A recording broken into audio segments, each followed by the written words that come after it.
The Monster of Tenerife, the Luis Gregorio Ramírez Maestre story.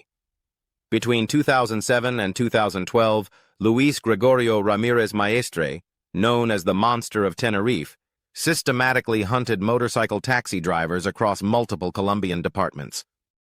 Using charm and charisma to gain his victims' trust, he would lure them to isolated locations where he would torture and kill them in one of the most methodical and sadistic ways ever documented. His reign of terror claimed the lives of at least 30 people, making him one of Colombia's most prolific serial killers. To understand the emergence of Luis Gregorio Ramírez Maestre as a killer, we must first examine the Colombia of the 2000s and early 2010s. The country was still grappling with the aftermath of decades of internal conflict, drug violence, and social instability.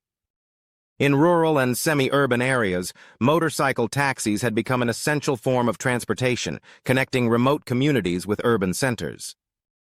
These motorcycle taxi drivers, known locally as mototaxistas, were typically young men from working-class backgrounds who used their motorcycles to earn a modest living by transporting passengers between towns and cities.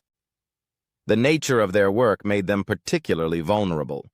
They regularly picked up strangers, traveled to isolated areas, and often worked alone without backup or security. The northern departments of Colombia, including Magdalena, Atlántico, and Cesar, were experiencing rapid economic growth driven by agriculture, mining, and trade through Caribbean ports. This prosperity brought increased mobility and migration, creating perfect conditions for a predator who understood how to exploit the trust and desperation of those working in the informal transportation sector. Luis Gregorio Ramírez Maestre was born on September 30, 1980 in Valledupar, the capital of Cesar Department and center of Vallenato music culture.